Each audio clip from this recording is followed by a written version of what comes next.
कहेगा कि तू मेरे पास में आए तो मेरे चरण की रज लेकर जा। भगवान थोड़ी ना कहेगा कि मेरे पास में आकर तू ये लेकर जा।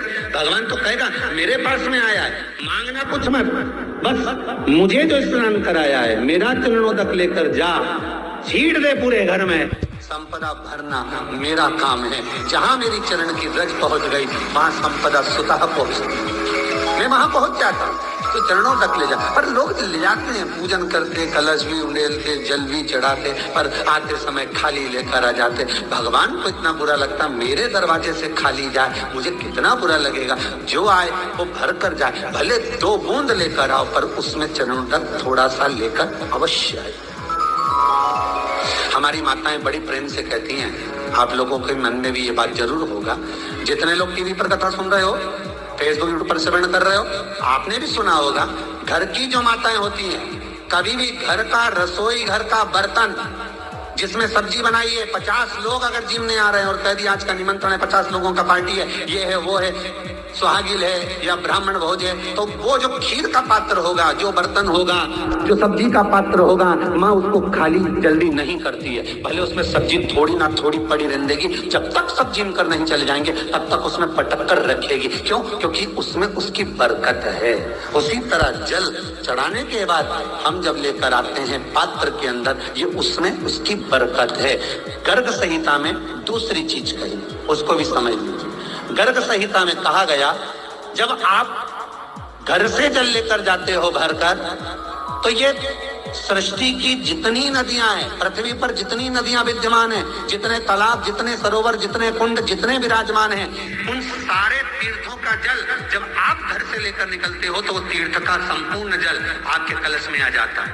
और जब आप उस जल को शिव पर समर्पित कर देती हो और 2 बूंद चरणादक लेकर जब जाती हो, तो शिव महापुराण, गर्ग संहिता, पद्म पुराण कहती है वो जल साधारण नहीं रहता, वो गंगा जल बनकर तुम्हारे घर को पवित्र करने के लिए पहुंच जाता है। वो पवित्र गंगा जल बन, उसको लेकर प्रवेश करता,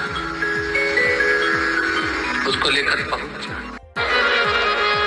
शिव महापुराण की कथा कहती है, शंकर जी के मंदिर में जब 1 लोटा जल लेकर जाओ ना अपने घर से, भगवान शंकर का जब 1 लोटा जल तांबे के लोटे में जब पानी भरकर आप अपने घर से जब चले, तो बाबा से घर से निकलते समय, मंदिर की सीढ़ी पर चढ़ते समय 2 बातों का स्मरण रखें। जितने लोग आस्था चैनल पर सुन रहे हैं, जितने फेसबुक यूट्यूब पर सुन रहे हैं, जितने मोबाइल पर सुन रहे हैं, जितने रेवाड़ी हरियाणा की पवित्र भूमि पर सुन रहे हैं, बड़े सावधानी से सुनिए।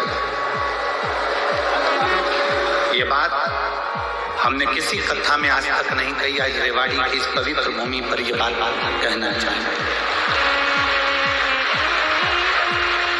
2 बातें हैं, एक मंदिर से चलो, घर से चलो, तब एक बात कहना है, और मंदिर में, मंदिर की दहली पर, मंदिर की सीढ़ी पर, मंदिर की चौखट पर, मंदिर के अंदर प्रवेश करो, तब एक बात है। 2 बात।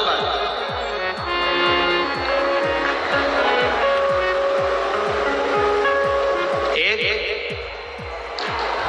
घर से चलते समय, लोटा पानी का भरते समय बाबा से कहना है, ये पूरा मेरा घर नहीं, आपका घर है, और ये घर का जल मैं आपको देने के लिए इसलिए आ रही हूँ क्योंकि ये जल नहीं है, मेरी दशा आपको ये जल बताएगा।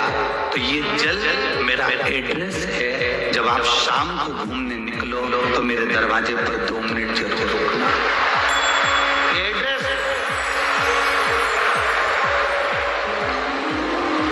घर से निकलते समय कहो कि ये मेरा घर नहीं या आपका। और दूसरा, मंदिर के अंदर जब प्रवेश करो,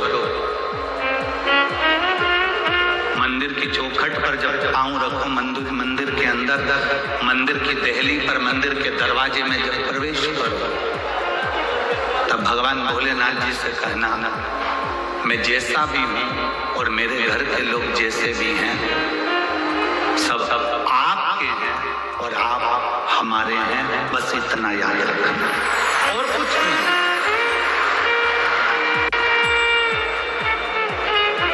देवादिदेव महादेव को जल चढ़ाते हैं, उसके 5 अलग अलग तरीके हैं। बहुत सावधानी से सुनना कथा, आपकी और हमारी जिंदगी की सार्थकता को सिद्ध करने वाली कथा। आज पंजाब की इस पवित्र भूमि पर अगर यह प्रसंग निकला है तो इसको आप अगर सुनेंगे तो आपका जीवन सार्थक होगा। शिव जी को 5 तरह से जल चढ़ाने का तरीका है। जैसे पंचामृत होता है, दूध, दही, शहद, घी, शक्कर, ये सब पंचामृत के अंतर्गत आते हैं। उसी तरह शंकर जी को 5 तरह से जल चढ़ाने का क्रम वर्णित किया गया। अब उसको समझेंगे, बहुत सावधानी से समझिएगा। पहला, जल लेकर आए, सीधे डायरेक्ट शंकर भगवान के शिवलिंग पर चढ़ा दिया। ये प्रथम जल का चढ़ाने का तरीका। दूसरा, जहां से पानी बहकर जाता है, जहां से जल बहकर जा रहा है, उसके ठीक विपरीत जल उत्तर में जा रहा, आप दक्षिण में खड़े होंगे और दक्षिण में खड़े होकर उत्तर की ओर मुख करेंगे और शिव जी को जल समर्पित करेंगे। यह रोग मुक्ति करने वाला है।